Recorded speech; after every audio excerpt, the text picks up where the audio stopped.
ala sayyidina Muhammadin wa ala alihi wa sahbihi ajma'in. Subhanaka la ilma lana illa ma 'allamtana innaka antal alimul hakim. Wala haula wala quwwata illa billahil aliyyil azim. Amma ba'du. Assalamualaikum warahmatullahi wabarakatuh. Waalaikumsalam warahmatullahi Alhamdulillah, wabarakatuh. kita bertemu lagi dalam program podcast Anjuran Madrasah Ribat Al-Mustafa. InsyaAllah pada episod kali ini kita membincangkan tajuk Kenali Manhaj Ahlus Sunnah wal Jamaah bersama Yang Mulia Syekhuna Ustazuna Ustaz Muhaizat Muhammad. Assalamualaikum Ustaz. Waalaikumsalam warahmatullahi wabarakatuh. Jadi Ustaz, kita dalam ayat Quran dan hadis banyak Nabi cerita pasal Ahlus Sunnah wal Jamaah. Antaranya ayat yang disebutkan A'udzubillahi minasyaitonirrajim. Qul hal min syurakaikum man yahdi ilal haqq qulillahu yahdi lil haqq afaman yahdi ilal haqqi ahaqqu an yuttaba'a amman la yahdi illa an yuhda fama lakum kaifa tahkumun wa ma yattabi'u aktsaruhum illa dhanna inna dhanna la yughni minal haqqi syai'a innallaha alimun bima yaf'alun. Sadaqallahul azim. Nabi SAW juga bersabda bahwasanya inna bani Israila tafarraqat 71 firqah fahalakat 70 firqah wa khalasat firqatun wahidah wa inna ummati sataftariqu ala 72 firqah tahliku 71 firqah wa takhlusu firqatun qalu ya Rasulullah man tilkal firqah qala al-jamaah al-jamaah. Jadi soalan pertama untuk pengenalan ni, apakah arti manhaj Ahlus Sunnah wal Jamaah? Silakan Ustaz. Bismillahirrahmanirrahim. Alhamdulillahirabbil alamin wassalatu wassalamu ala asyrafil anbiya'i wal mursalin sayyidina Muhammadin wa ala alihi wa sahbihi ajma'in. Qala rabbi shrah li sadri wa yassir li amri wahlul 'uqdatam min lisani yafqahu qawli. Subhanaka la ilma lana illa ma 'allamtana innaka antal alimul hakim. Wala haula wala quwwata illa billahil aliyyil azim. Amma ba'du. Assalamualaikum warahmatullahi wabarakatuh. Waalaikumsalam. Jadi merujuk kepada soalan yang diberi mengenai apakah maksud Ahlus Sunnah wal Jamaah. Sebagaimana yang telah disebut oleh seorang ulama, Syekh Murtada Al-Zabidi, dalam kitab dia Ittihaf Sadatul Muttaqin, syarah kepada Ihya Ulumuddin karangan Al-Imam Al-Ghazali, pada juzuk yang kedua, apabila orang bertanya mengenai apakah maksud Ahlus Sunnah wal Jamaah, maka katanya dia dalam kitab dia, wa iza utlika kalimatu ahli sunnah wal jamaah fal muradu bihim al asyairatu wal maturidiyah. Apabila manusia menggunakan istilah ataupun perkataan ahli sunnah wal jamaah, sama ada ulama menggunakan perkataan ahli sunnah wal jamaah, ini kumpulan ahli sunnah wal jamaah, maka yang dimaksud al-muradu bihim, yang dikehendaki dengan ahlu sunnah wal jamaah itu siapa dia? Al-asyairah wal maturidiyah. Al-asyairah wal maturidiyah, yakni pengikut kepada Abu Hasan al-Asy'ari dan Abu Mansur al-Maturidi. Maka kumpulan ini diiktiraf oleh ulama sepanjang zaman sebagai Ahlus Sunnah wal Jamaah. Kerana apa? Kerana Ahlus Sunnah wal Jamaah berbeza dengan mazhab-mazhab lain, secara khususnya adalah menurut ilmu tauhid. Abu Hasan Asy'ari dan Abu Mansur Maturidi masyhur dia dengan ilmu tauhid. Maka sebagaimana disebut hadis yang pengerusi yang saudara kita sebut tadi, mengenai perpecahan umat kepada 73 golongan, Dan semuanya adalah sesat kecuali satu golongan sahaja, iaitu perpecahan dari sudut akidah. Manakala perpecahan dari sudut fiqh lebih luas, lebih tasamuh berbanding dengan perpecahan di dalam ilmu tauhid. Perpecahan di dalam ilmu tauhid membawa kepada kesesatan. Manakala perbincangan, perpecahan, ikhtilaf dari sudut furu' ataupun fiqh itu lebih luas perbahasan dia dan tidak membawa kepada kekufuran dan tidak membawa kepada kesesatan. Maka apabila dimaksudkan dengan ahli sunnah wal jamaah, pegangan dan akidah yang dibawa oleh Abu Hasan al-Asy'ari dan Abu Mansur al-Maturidi. Kerana perpecahan di dalam tauhid tidak dibenarkan. Manakala di dalam fiqh lebih umum dan dibenar dan ditasamuh dan diperluas ke hukum dari sudut fiqh itu sendiri. Jadi kalau orang sebut Ahlus Sunnah wal Jamaah, yakni perpecahan dari sudut tauhid yang dikehendaki itu adalah pengikut Abu Hasan al-Asy'ari yang dimaksudkan al-Asy'ariyah ataupun Asy'ariyah, dan pengikut kepada Abu Mansur Maturidiyah ataupun Al-Hanafiyah. Itulah sebagai mukadimah secara ringkasnya. Maka Asy'ariyah inilah ataupun Ahlus Sunnah wal Jamaah inilah yang telah diiktiraf oleh Nabi, iaitu kumpulan yang selamat. Firqatun najiyatun, kumpulan yang selamat daripada tersesat, maka kumpulan Ahlus Sunnah wal Jamaah. Kerana sampai sekarang ada setengah golongan mendakwa dia Ahlus Sunnah wal Jamaah, sedangkan ulama-ulama tidak memasukkan dia di dalam golongan Ahlus Sunnah wal Jamaah. Kenapa manusia ataupun kumpulan-kumpulan tertentu berebut untuk mendakwa dirinya Ahlus Sunnah wal Jamaah? Kerana Ahlus Sunnah wal Jamaah saja yang dijamin oleh Tuhan kumpulan ini benar. Sebagaimana disebut di dalam hadis, apabila ditanya mengenai perpecahan umat, maka Nabi menyebut dalam satu hadis, iaitu kumpulan yang ma ana alaihi wa ashabi. Ma ana alaihi wa ashabi, iaitu akidah-akidah yang aku berpegang dengannya, katanya Nabi, dan sahabat-sahabatku berpegang dengannya. Maka hanya akidah yang dipegang oleh sahabat dan Nabi sahaja yang benar.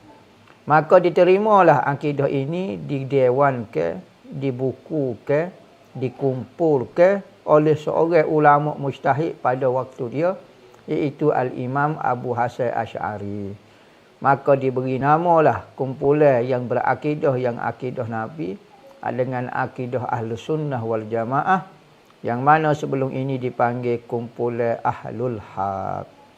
Itulah sebagai secara ringkasnya pengenalan mengenai siapakah Ahlus Sunnah wal Jamaah. Alhamdulillah. Terima kasih banyak Ustaz. Soalan kedua Ustaz, ada sebahagian agamawan ustaz-ustaz kata sifat 20 lah hak sebenarnya dari akidah ni. Ada hak katanya kita kena ikut akidah salaf dulu. Sebab dia hak berbetul dengan Quran hadis. Hak mana hak sebetulnya Ustaz? Masalah metod ataupun cara pengajian ilmu tauhid di dalam agama Islam sepanjang daripada zaman tabi'in sehingga ke zaman sekarang 1000 tahun lebih.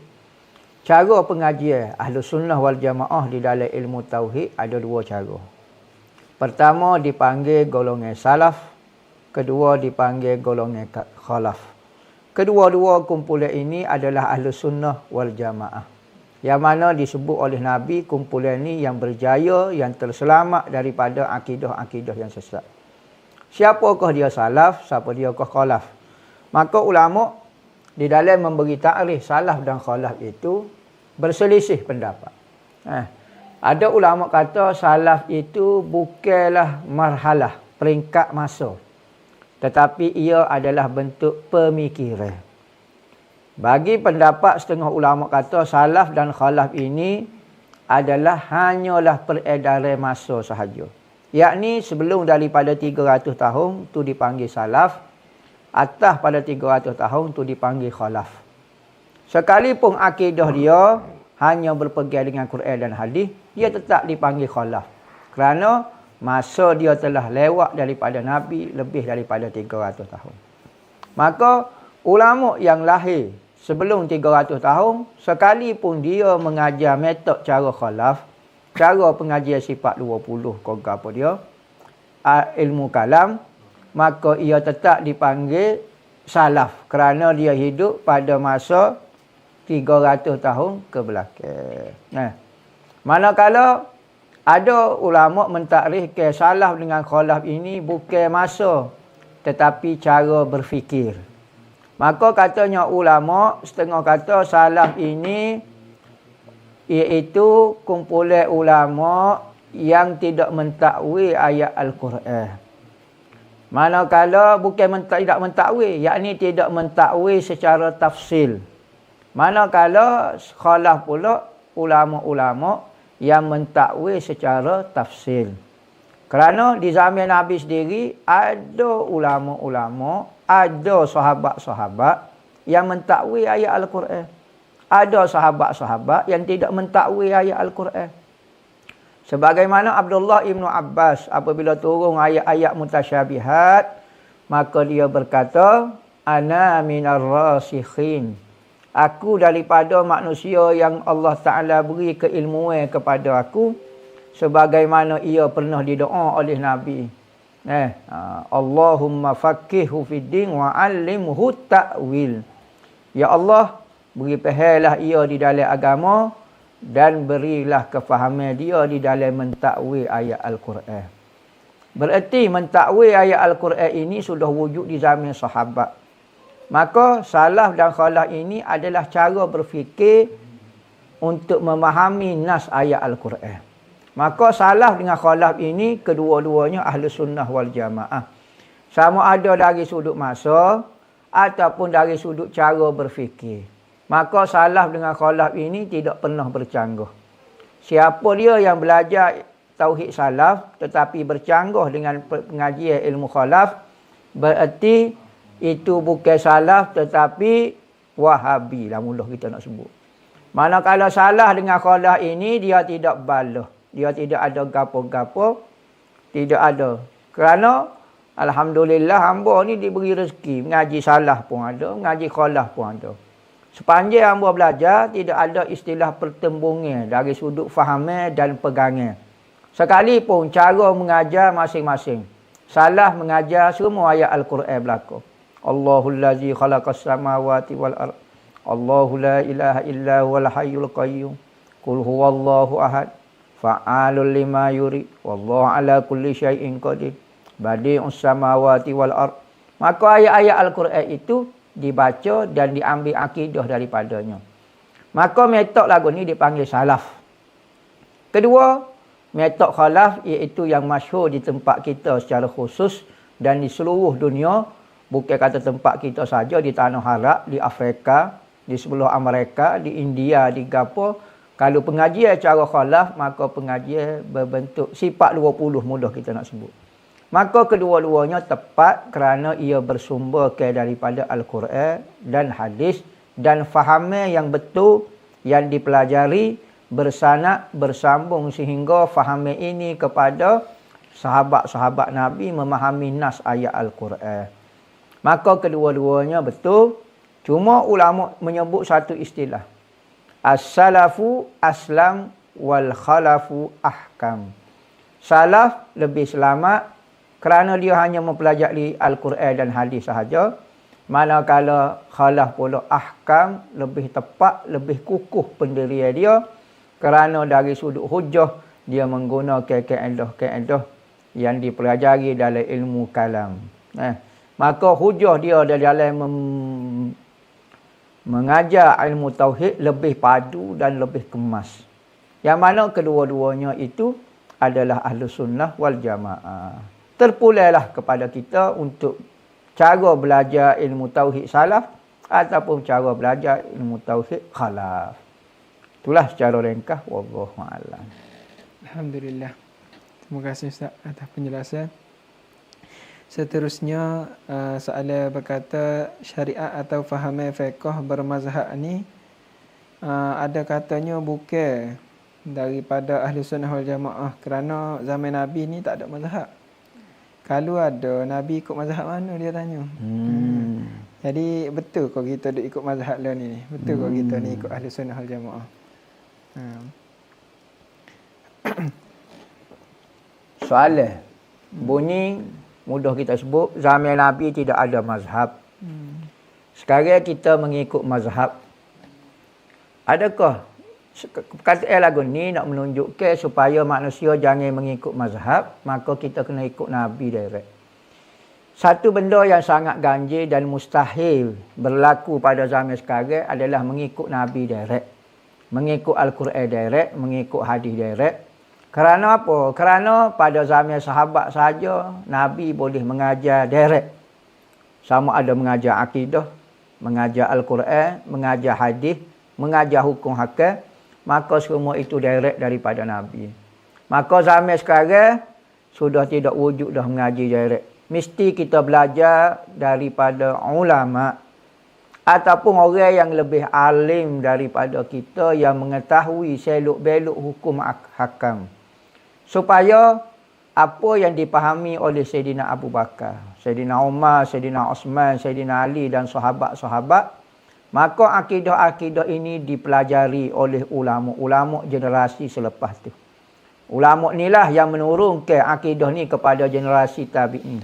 Tabi'in menurunkan akidah dan fahaman ini sama ada dari sudut ibadat, dari sudut akidah, dari sudut gapo kepada generasi seterusnya. Sehinggalah ulama-ulama kita menyambut ilmu ini dan fahaman ini bersanad ni, maka kita terima fahaman dan sanad dari cara ibadat. Kita semaya pun cara sebagaimana sahabat-sahabat dulu terima lagu ni juga. Kerana kalulah kita kata tak boleh ikut mazhab tapi kena ikut hadis, maka mazhab ni ikut ke apa dia? Nak tanya. Mazhab ni tentu sekali mengikut Al-Quran dan hadis. Maka apa perlu? Kalau saya ikut Quran hadis pun supo saja. Kalau saya ikut ulama, ulama itu ikut Quran hadis. Tetapi saya ambil Quran hadis melalui ulama lebih tepat berbanding saya mengambil sendiri daripada Al-Quran dan hadis. Kalau kita baca Quran dan baca hadis, nescaya sembahyang kita saya rasalah tak ada orang boleh semaya. Macam mana ulama boleh kata hak ni rukun, hak ni sunat, hak ni makruh, hak ni gapo di dalam berdasarkan hadis-hadis. Kalau kita baca sendiri, pasti kita tidak akan faham. Maka tak semestinya ilmu agama itu kita boleh faham. Maka akuilah, lebih-lebih lagi kita orang ajam. Bukan kata orang ajar, pengalaman hamba mengajar orang Arab sendiri pun, kalau tidak ada ilmu, sangatlah jahil. Hanya faham bercakap bahasa Arab saja. Ilmu agama itu adalah ilmu lain pula. Bergantung kepada siapa yang rajin belajar, maka dia akan faham agama. Man yuridillahu bihi khaira yufaqihu fid din. Maka apabila kita nak faham sendiri Al-Quran dan hadis tidak mampu, maka wajib kita mencari inisiatif.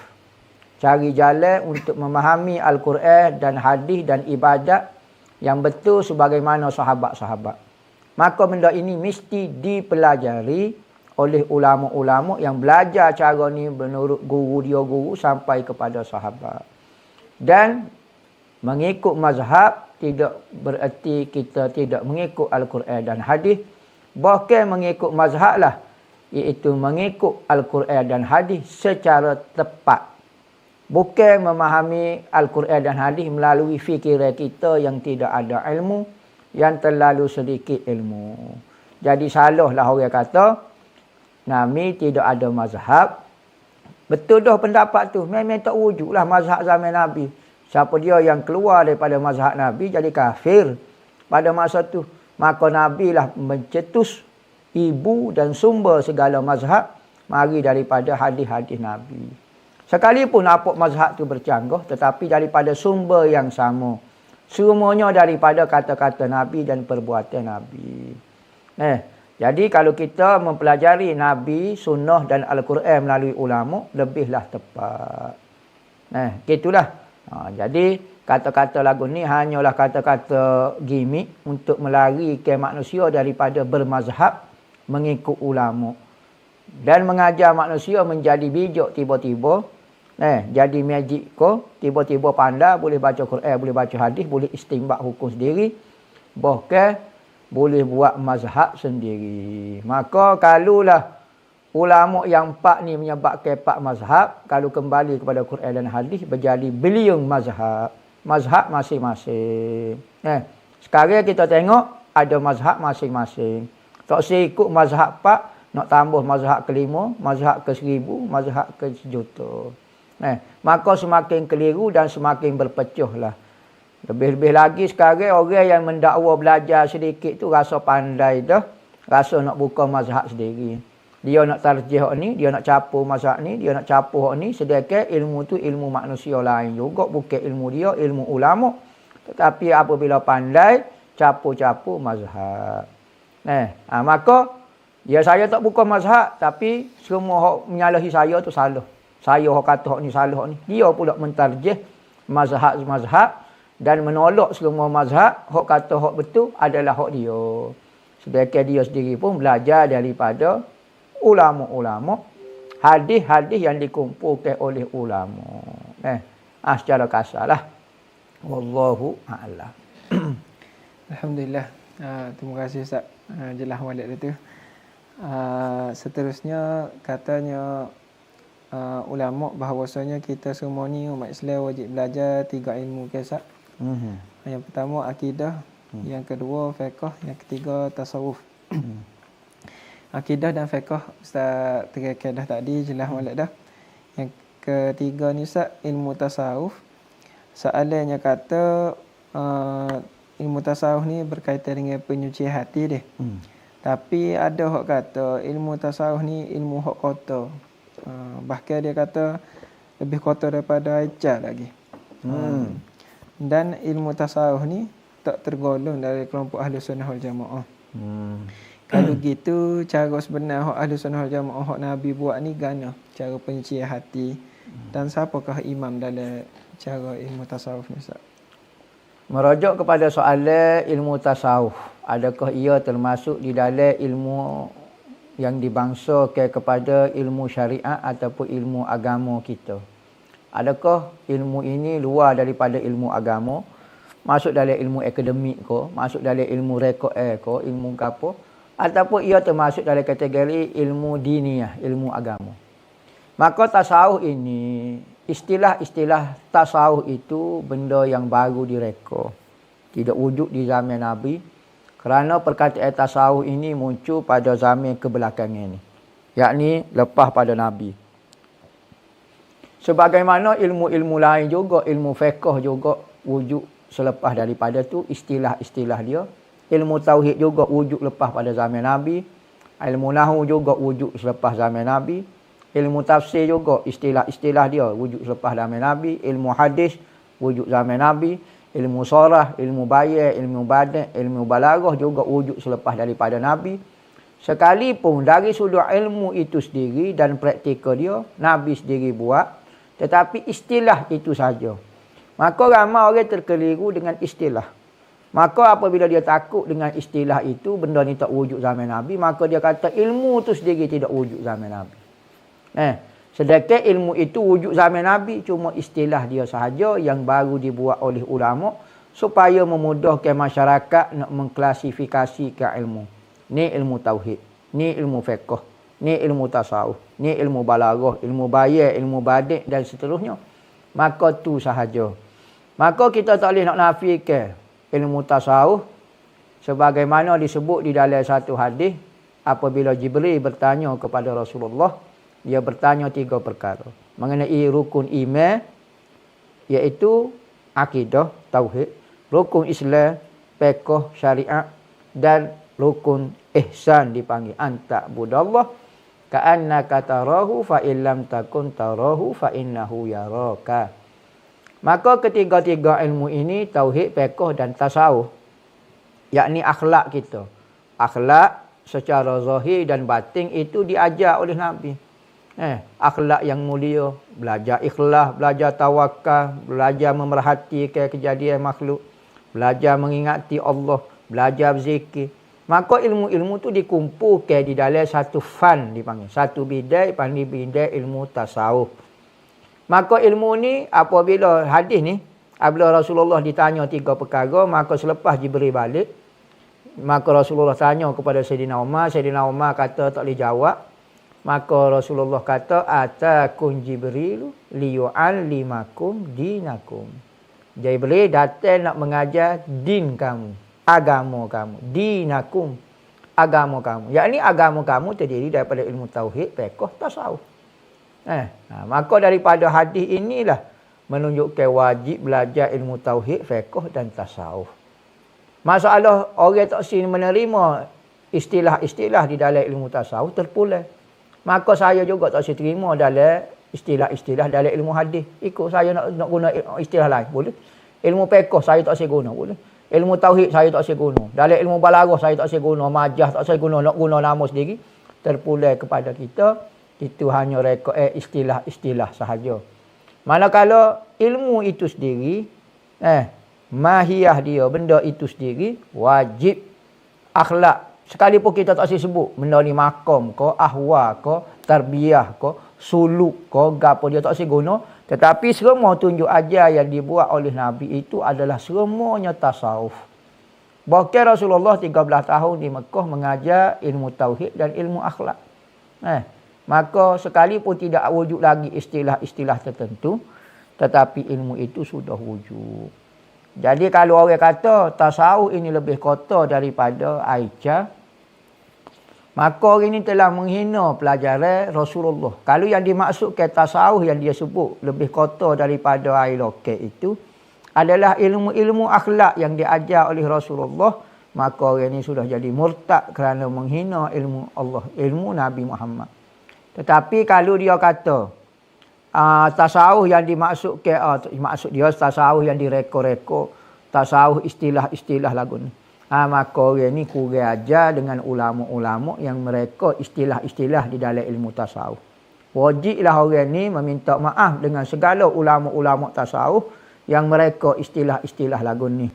Sebagaimana ulama-ulama tauhid ada mereka istilah-istilah dia.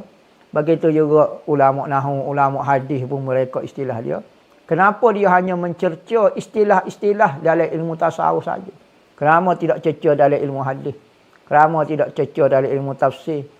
Jadi kita berharap orang ni bertaubat, mudah-mudahan kembali ke sikap tasawuf dia. Ataupun akhlak dia. Tak sebut tasawuf tak apalah, akhlak ke apa, supaya dia bertaubat dengan Allah, minta maaf dengan segala kelancaran mulut dia. Itulah. Jadi tasawuf tu ada di zaman Nabi. Siapa dia maksudkan tasawuf, akhlak Nabi ajar tu, maka jadi kafir lah. Kalau kita hina ilmu yang diajar oleh Nabi SAW. Itu sajalah. Wallahu a'lam. Alhamdulillah. Terima kasih Ustaz atas pencerahan. Mudah-mudahan Allah Ta'ala jaga kita semua daripada kecek hak tak betul. InsyaAllah. Jadi insyaAllah kita berehat sebentar. Selepas ni kita akan sambung dengan sesi soal jawab. Sambil-sambil kita menderma untuk pembangunan Madrasah Riba Al-Mustafa. Wallahu a'lam. Bismillahirrahmanirrahim. Alhamdulillahirabbil alamin wassalatu wassalamu ala asyrafil anbiya'i wal mursalin sayyidina Muhammadin wa ala alihi wa sahbihi ajma'in, amma ba'du. Wa man yu'azzim sya'airallah fa innaha min taqwal qulub. Sesiapa yang membesarkan syiar ataupun tanda kebesaran agama itu menunjukkan hati seorang yang bertakwa. Maka di antara benda membesarkan syiar Allah Subhanahu wa taala adalah memuliakan tempat-tempat yang Allah Taala mulia. Katanya Nabi SAW, sebaik-baik tempat di muka dunia adalah masjid-masjid Allah dan seburuk-buruk tempat adalah pasar-pasarnya. Maka saya, madrasah wakil daripada Madrasah Ribat Al-Mustafa. Saya dipertanggungjawabkan untuk mengikut amanah untuk menguruskan Madrasah Ribat Al-Mustafa, merayu kepada saudara dan saudari untuk menyumbang kepada pembangunan masjid yang sedang kita buat. Mudah-mudahan sumbangan kita itu sebagai tanda kita membesarkan syiar Allah Subhanahu Wa Taala di atas muka bumi Allah Taala. Kita telah habis sebanyak dalam 200,000 dan kita masih memerlukan 280,000 lagi untuk menyiapkan tambahan daripada masjid yang kita sedia duk guna sekarang. Masjid tambahan ini adalah keperluan untuk pelajar-pelajar belajar. Kerana pertambahan pelajar maka memerlukan ruang yang sangat besar. Maka saya berharaplah, saya merayu sebagaimana Allah Subhanahu Wa Taala menyebut di dalam Al-Quran, sesiapa yang ingin memberi pinjam kepada Allah Subhanahu Wa Taala. Allah Taala menggunakan perkataan Allah Taala nak meminjam harta kita. Lemah lembutnya Allah Taala untuk mengambil harta seseorang. Jadi saya lebih-lebih lagi merayu kepada muslimin dan muslimat untuk menyumbang bersama-sama menjadi pahala kebajikan amal jariah yang berpanjangan sehingga di dalam kubur kita dan hari akhirat. Mudah-mudahan Allah Ta'ala menerima amal soleh kita yang ikhlas kerana Allah Subhanahu Wa Ta'ala. Mudah-mudahan agama Allah Ta'ala tetap tersebar syiarnya. Mudah-mudahan Allah Ta'ala saja yang akan membalas hasil usaha amalan kita semua di akhirat nanti, iaitu syurga Allah Subhanahu Wa Ta'ala. Wa sallallahu ala sayyidina Muhammadin wa ala alihi wasallam walhamdulillahi rabbil alamin.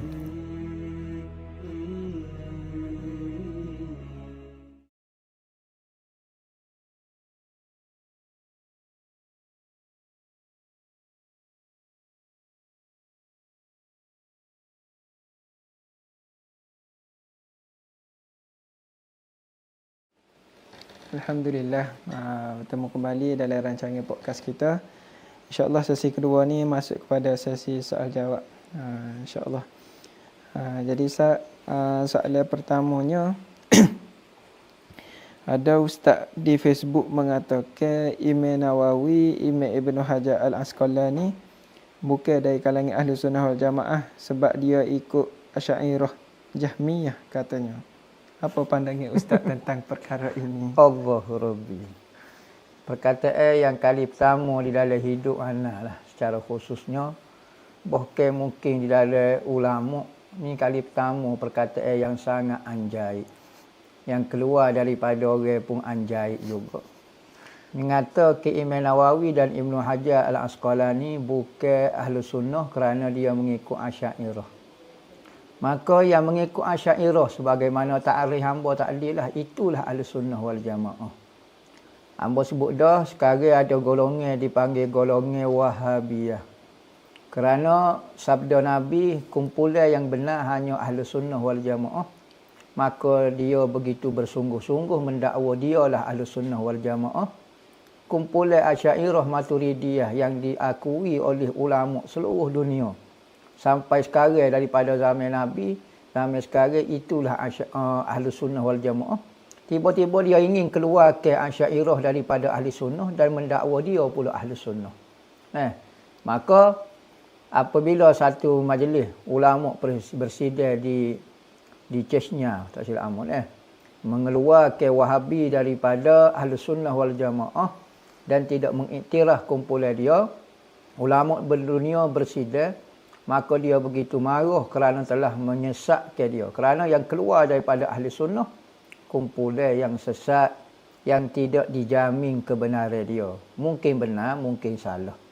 Manakala apabila lagu tu, maka dia nak menyerang ulama-ulama kita dengan mengeluarkan ulama kita, secara khususnya Imam Nawawi, Ibnu Hajar, sebagai Asy'ariyah yang keluar daripada ahli sunnah wal jamaah. Macam mana Asy'ariyah tapi keluar daripada ahli sunnah wal jamaah? Ayat ni tak betul. Kerana Asy'ariyah itulah ahli sunnah wal jamaah. Tapi kalau Wahabi, okey, keluar daripada ahli sunnah, itu betul. Itu sajalah komen hamba. Satu fakta yang menyeronokkan lah, yang melucukan daripada manusia-manusia anjai pada akhir zaman. Itu saja. Jelas molek tu. Kata yang bukan set dia tu bukan ahli sunnah, tak ada. Orang ni takut kepada bayar-bayar dia sendiri. Soalan kedua, Apa pandangan Ustaz tentang kitab Ibanah dan Maqalat Islamiyin yang disandarkan kepada Imam Abu Hasan Al-Asy'ari? Kitab Al-Ibanah fi Usulid Diyanah. Begitu juga kitab Maqalat Al-Islamiyah yang dikarang oleh Al-Imam Abu Hasan Al-Asy'ari. Kitab ini disembahkan kepada Imam Abu Hasan Al-Asy'ari. Kedua-dua kitab ini. Setengah ulama tidak menisbahkan kepada dia, setengah ulama menisbahkan kedua-dua karangan ini kepada Imam Abu Hasan Asy'ari. Bagi ulama yang menisbahkan kitab Al-Ibanah wa Usulid Diyanah kepada Imam Abu Hasan Asy'ari, tetapi dia menyebut sekalipun kitab itu dikarang oleh Imam Abu Hasan Asy'ari, tetapi banyak isi-isi di dalamnya sudah madsus, sudah diselit, sudah dicampurkan dengan benda-benda akidah-akidah mujassimah, akidah-akidah musyabbihah. Kerana karangan yang sudah berusia 1200 tahun dijumpai dan ditahqiq selepas hampir 1000 tahun. Barulah ada ulama mentahqiqkan, mengkaji semula tulisan yang paling awal dijumpai untuk dicetak kitab Ibanah ini pada tahun 700. Bayangkan.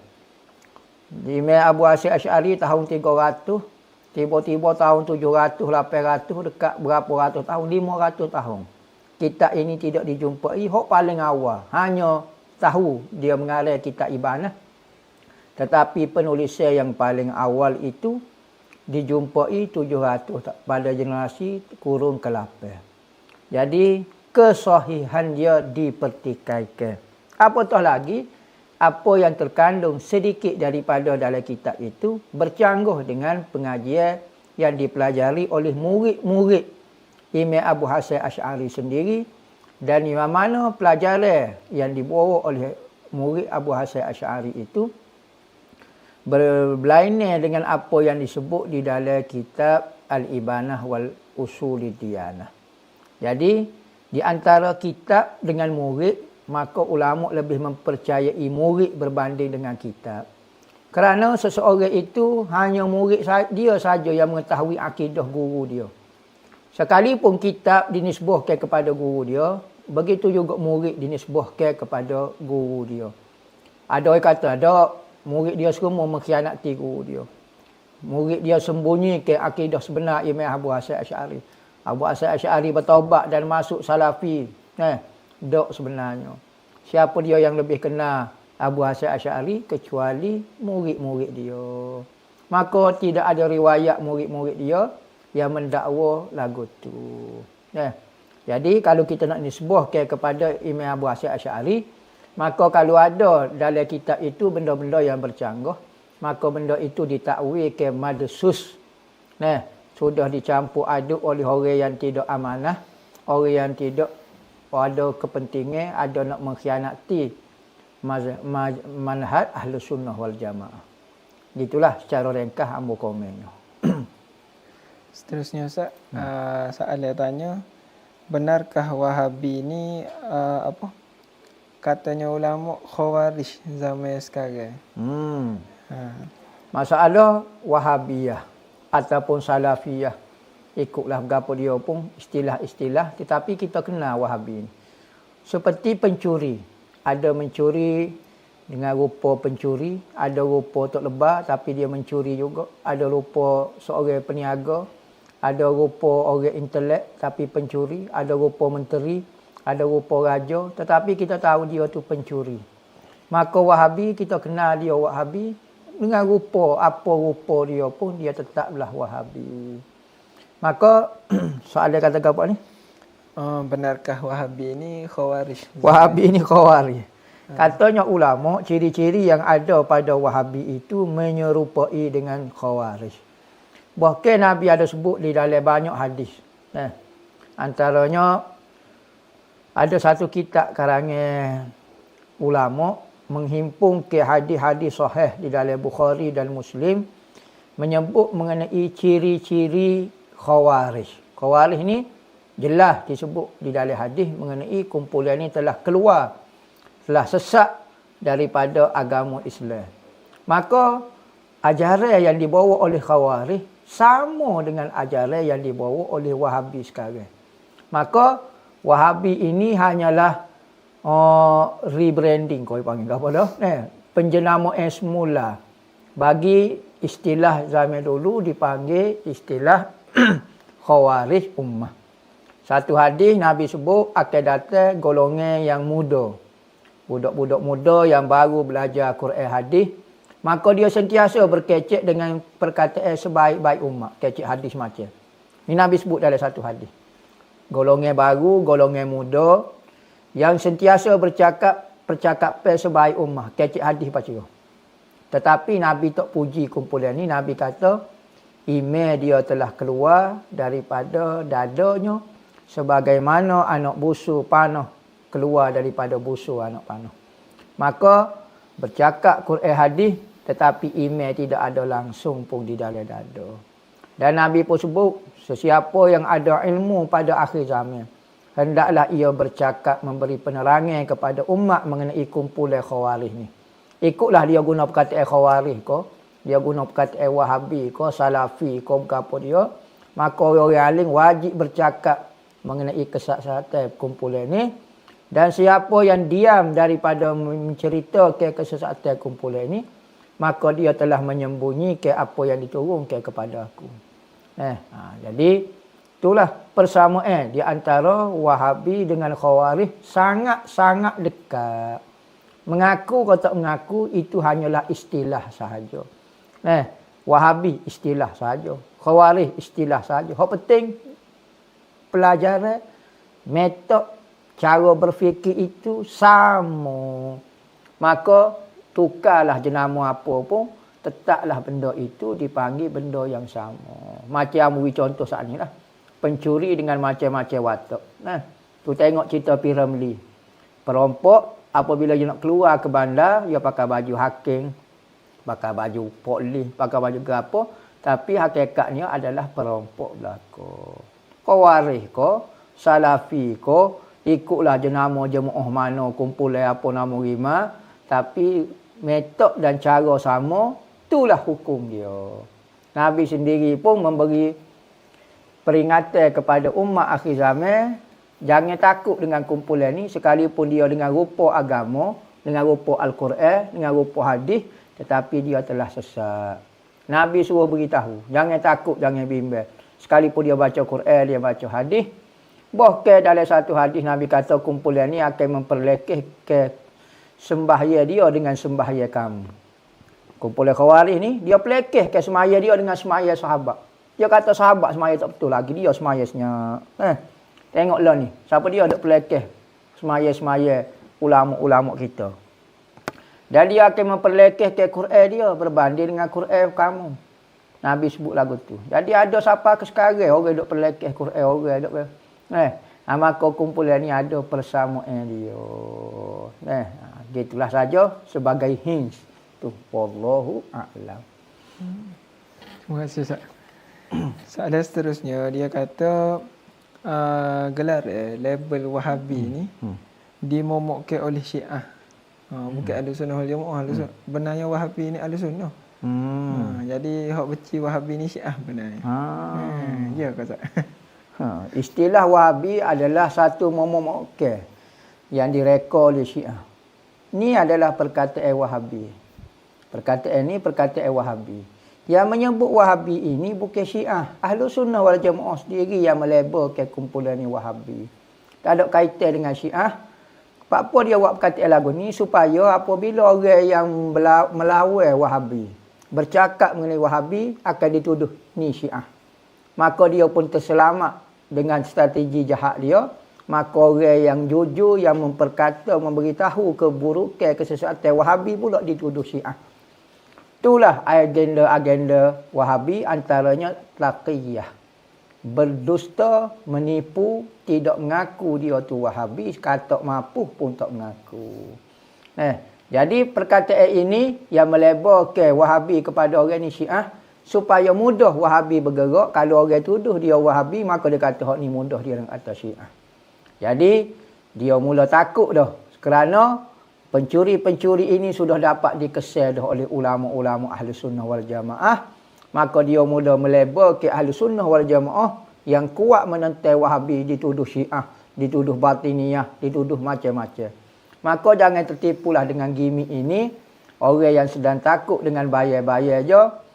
Wa qul ja'al haqqu wa zahaqal batil innal batila kana zahuqa. Apabila datang kebenaran, memberitahu satu benda yang sangat jelas, maka hancurlah kebatilan. Kerana kebatilan itu memang dia satu benda yang tidak ada asas dan akan hancur. Begitu ya apabila ahli sunnah memperkatakan mengenai isu Wahabi, sebagaimana Nabi suruh kita kecek mengenai isu ni, maka apabila kita kecek, Wahabi akan mula tidak senang. Dia akan buat macam-macam tindakan. Sama ada tindakan itu fitnah, tindakan undang-undang, report ke apa dia, itu hanyalah gimmick popok dia sahaja. Kerana orang yang sedang takut, pencuri apabila tertangkap. Kita nak kata awak curi. Jangan nak tuduh, tak mengaku pas sudah dia. Saya bukan, tidak tuduh. Orang tuduh saya tu awak curi, itu biasa. Jadi tak mengaku. Hak paling kuat takiyah adalah Wahabi. Tak ada kaitan dengan Syiah. Ni adalah ahli sunnah wal jamaah. Tu kenapa tu? Tu strategi Wahabi. Jadinya Ustaz, Wahabi dengan Syiah ni ahli sunnah memang bersalah lah dengan pok dia ni.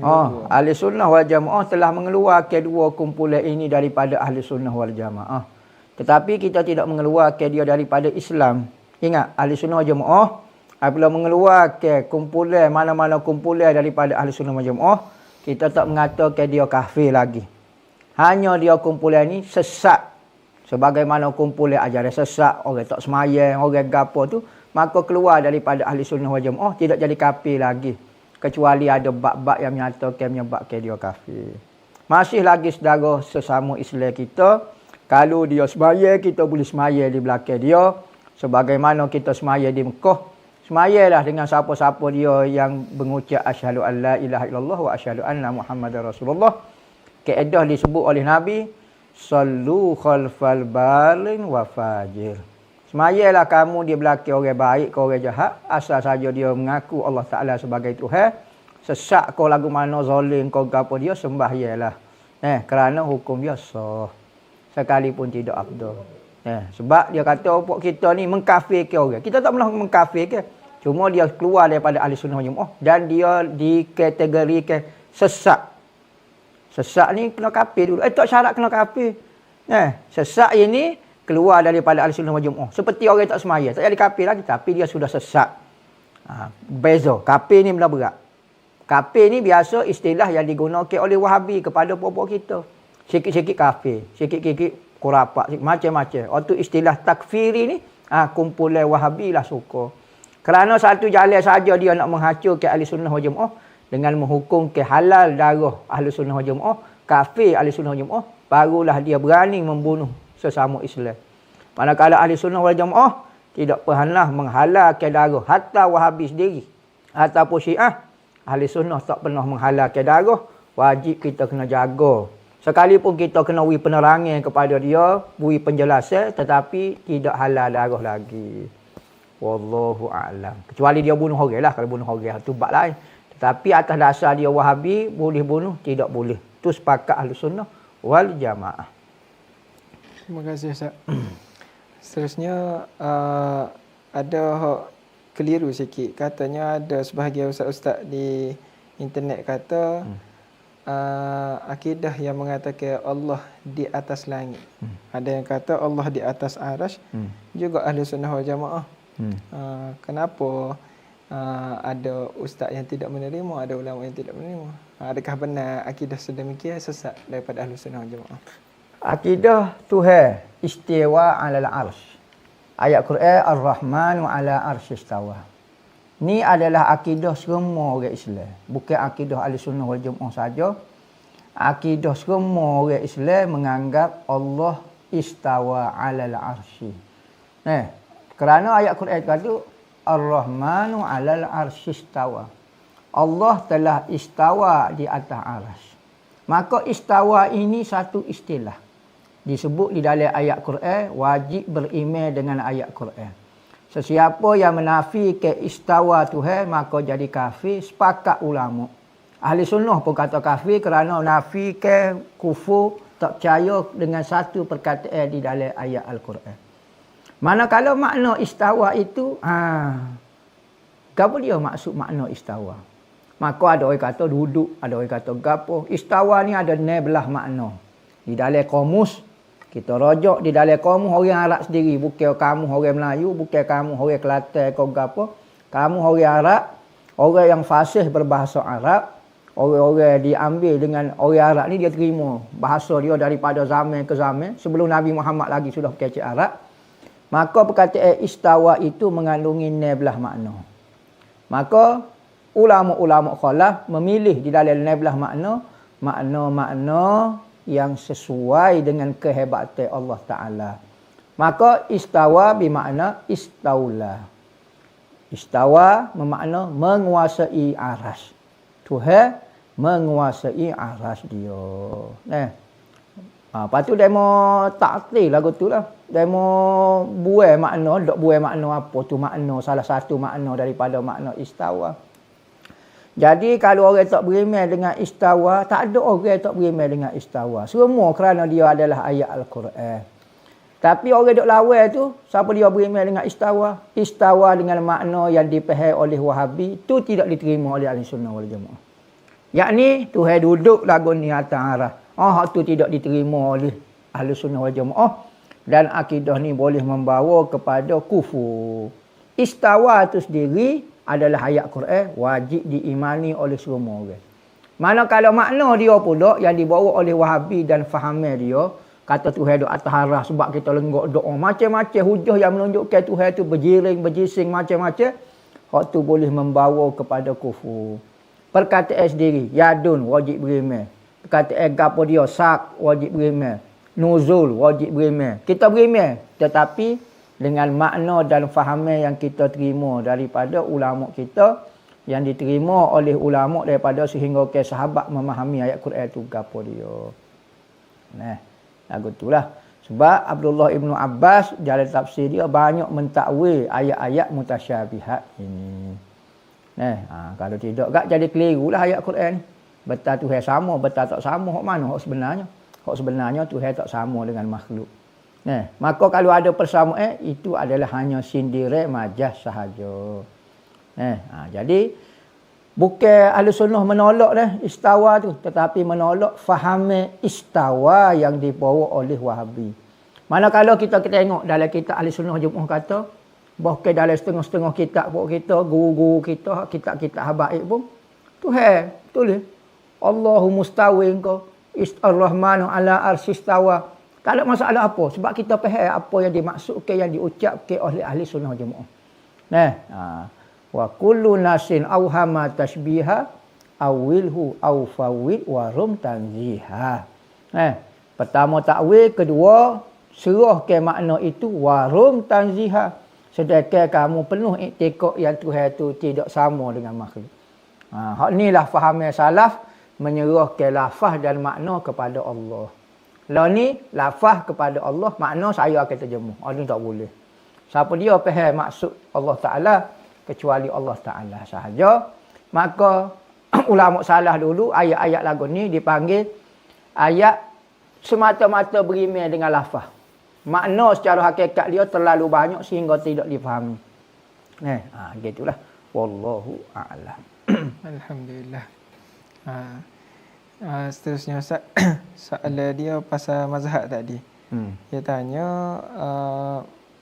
bolehkah kalau saya nak ikut mazhab selain mazhab Syafi'i? Gitu ya. Gitu. Nak ikut selain mazhab Syafi'i.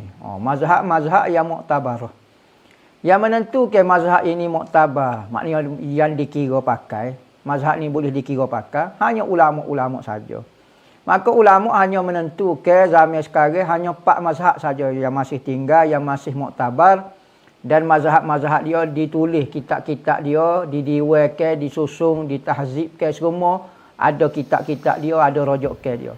Manakala selain daripada 4 mazhab ni, mazhab Wahabi, mazhab Syiah, mazhab apa, tidak didewakan, tidak boleh dipakai. Maka kalau nak pakai selain pada mazhab Syafi'i, Hanafi boleh, Hambali.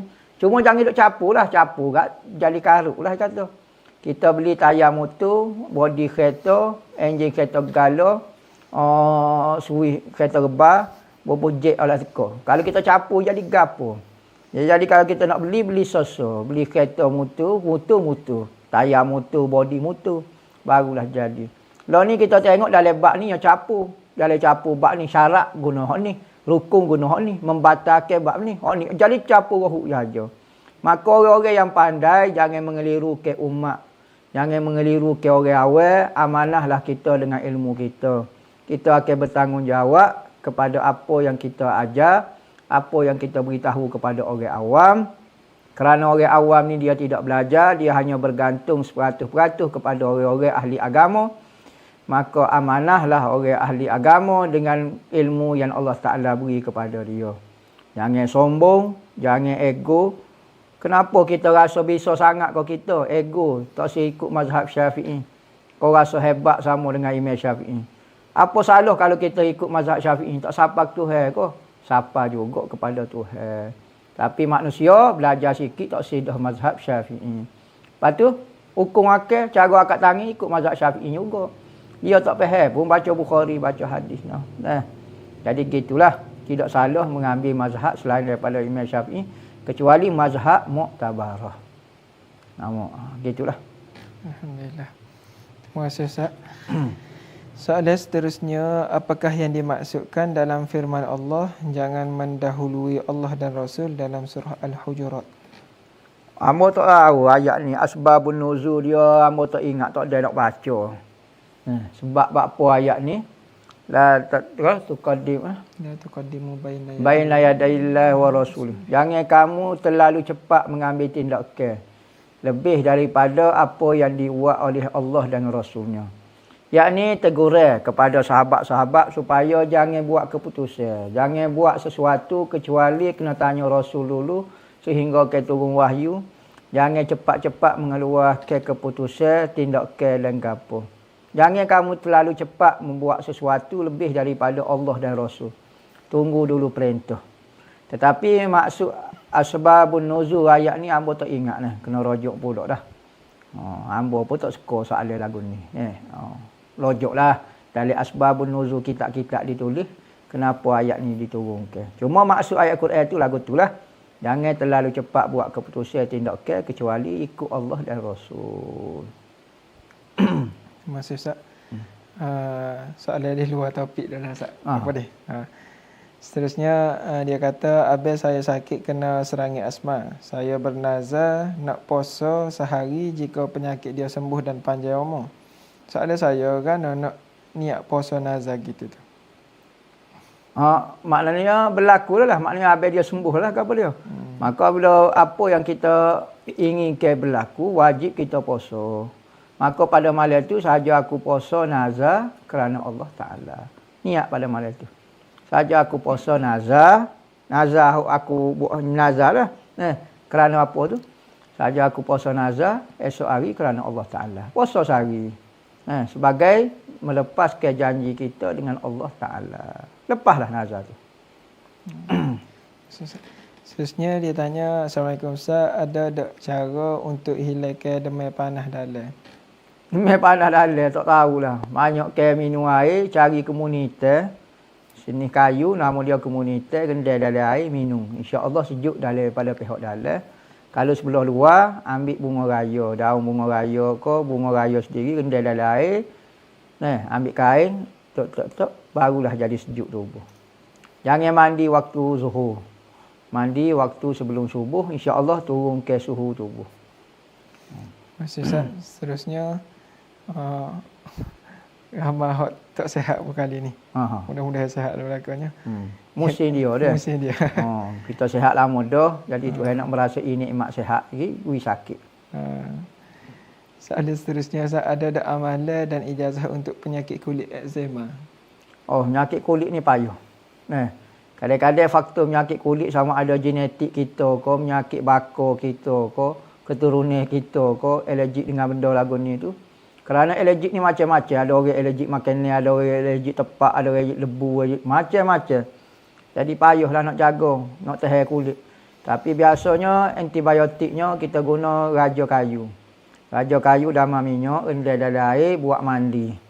Raja kayu, sejenis kayu, ubat jugalah. Sebagaimana panado tu hewat jadi ubat, maka raja kayu pun tu hewat juga ia jadi ubat. Ada kayu jadi racun, ada kayu jadi penawar, ada kayu menyejukkan, ada kayu memanaskan, ada kayu jadi pening, ada kayu jadi macam-macam.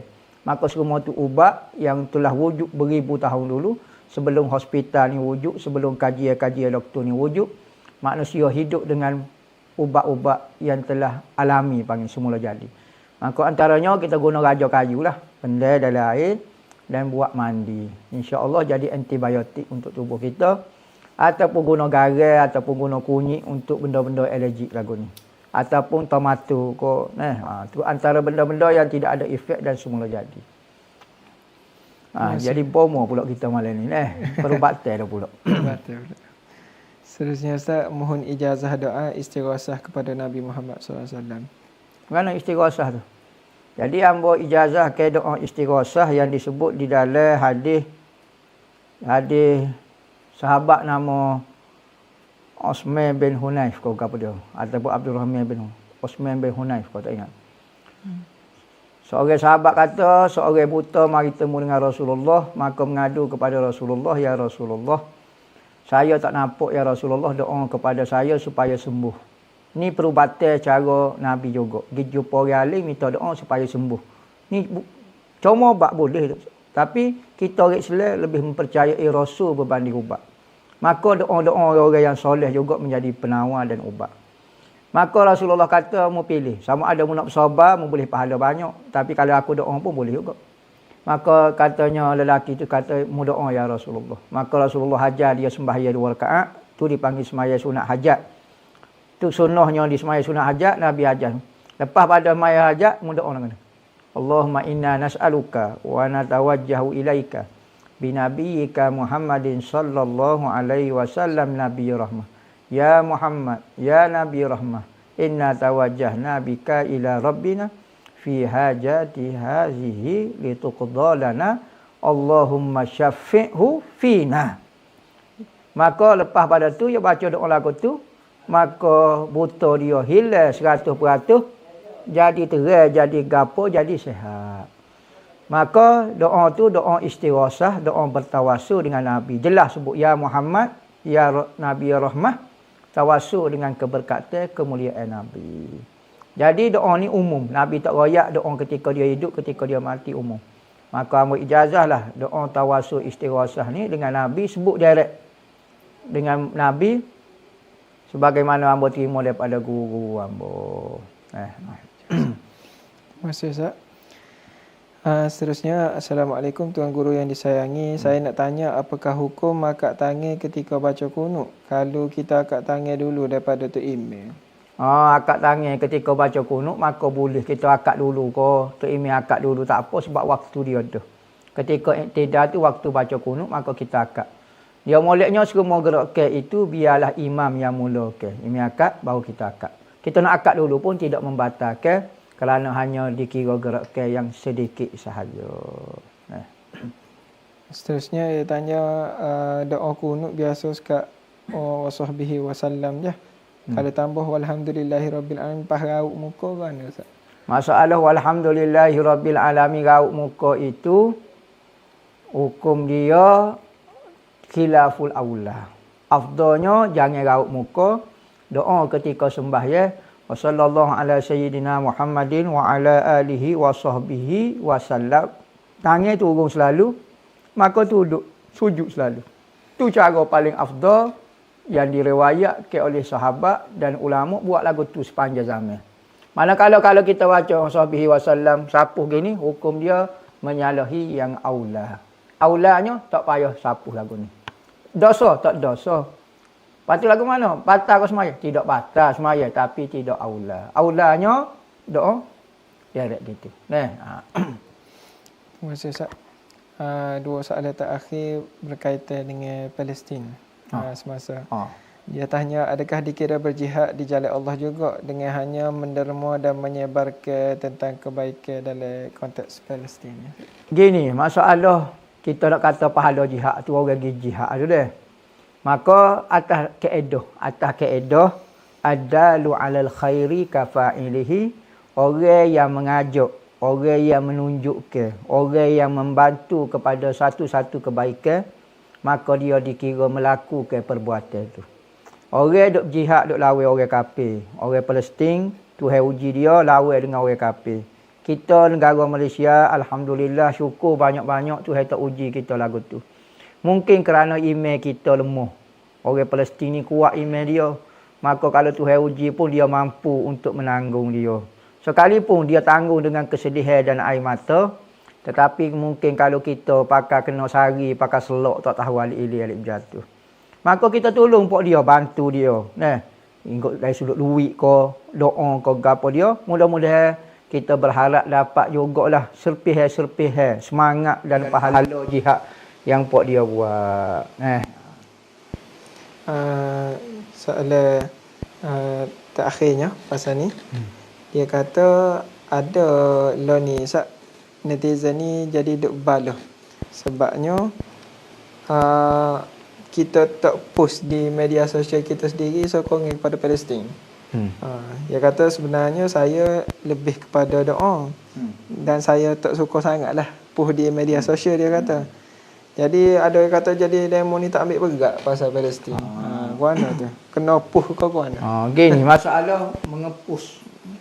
Mengepush ni bukan kata atas surat. Mengepush ni kita share perbuatan kita dalam satu benda. Tetapi ada satu hadis. Nabi kata tolonglah untuk mustajab ke doa kamu itu bil katmi, dengan menyembunyikan doa kamu. Kita jangan tunjuk sokongan kita berdoa senyap-senyap, mudah. Nabi kata minta tolonglah untuk mustajab doa kamu dengan sembunyi-sembunyi. Maka seorang itu tidak mengepuh ke gapo dia, mungkin dia doa senyap-senyap tengah malam, mungkin doa dia yang mustajab berbanding dengan orang hok Allahu akbar takbir lah gapo dia. Kita tidak nafikan hak tu pahala banyak juga. Hak tu pun dikira pahala kebajikan. Tapi kita takut sia-sia hak tu, hak ni pula hak duk senyap ni pun hak doa yang paling ikhlas pula. Maka kita tahu semua orang Islam yang dalam hati dia penuh beriman dengan Tuhan pasti ada rasa simpati. Sekalipun kalau orang berlainan agama pun kalau kena buat khianat, kita rasa kesian belah. Apatah lagi saudara kita sesama Islam kita anggap sebagai dia lah omok kita, ayah kita, keluarga kita, abang kita, kakak kita yang kena buat khianat ke orang kafir. Maka kita doa lah. Hamba rasa penuh keyakinan sejahat-jahat orang Islam. Ada juga dia kesian kepada orang Palestin. Tentu dah dia akan doa kepada Allah Ta'ala. Tapi tidak syaratlah dia nak share-share lah. Hak pentingnya dia berdoa kepada orang Palestin. Supaya ni lah, supaya buat makluk lah. Wahabi kata tak syarat tunjuk ke. Wahabi kata lah, hamba saya ke Tuhan. Nabi tapi tak syarat tunjuk. Maka kalau orang tak tunjuk tu jodoh kali dia ambil pendapat Wahabi tu kali. Maknanya sokongan tapi tak syarat tunjuk. Kita target tunjuk viral tu semata-mata gimmick ko, semata-mata nak tunjuk kita tu empati ko gapo dia nampak simpati, nampak gapo dia ko gapo, tapi sebenarnya dalam hati kita hanya gimmick, hanya untuk maksud di sebaliknya. Tapi kita berharap semua yang kita buat tu ikhlas pada Allah Taala belaka dikira pahala. Hamba tidak tuduh kok siapa-siapa dia. Hanya Tuhan lah yang menilai amalan kita. Alhamdulillah. Akhir sekali tambahannya dia kata ada orang ayat tak molek baca kunut nazilah dalam keadaan nyanyi. Lalu ni ada buat rentak tu ke. Kunut nazilah sambil menyanyi. Mungkinlah maksud dia supaya kita tu ingat kunut nazilah. Kalau baca serius gak takut tak ingat. Nak ngapa ayat Quran, kau nak ngapa doa ni payah. Kadang-kadang dengan bentuk doa. Dia bukan niat nak menyanyi kau. Tetapi mungkin nak memudahkan kepada masyarakat hafal kunut nazilah. Tu saja maksud dia. Hamba rasa dia tak ada maksud lagu tu. Lebih-lebih lagi waktu serius ni dia bukan nak menyanyi, nak main, tetapi nak suruh masyarakat hafal kunut nazilah tu. Masuk kita baca, jangan nak nyanyi lah style dia. Baca serius lah. Gitulah. Jadi mudah-mudahan Allah Ta'ala letak dalam hati kita perasaan cakna dengan sesama Islam. Kerana perangai orang Islam adalah sensitif dengan saudara dia. Sekalipun tu bukan ayah kita, bukan mak kita, bukan adik kita, tapi kita terasa kita di sini. Mudah-mudahan perasaan itulah merupakan maksud daripada agama, iaitu saling menyayangi. Tidak dipanggil golongan kami orang yang tidak ambil berat dengan urusan saudara dia. Wallahu a'lam. Alhamdulillah. Terima kasih banyak Ustaz kerana meluangkan masa untuk podcast malam ni lah. Jadi insya-Allah kita bertemu lagi dalam episod podcast akan datang. Saya tutup majlis ini dengan tasbih kafarah dan surah Al-Asr.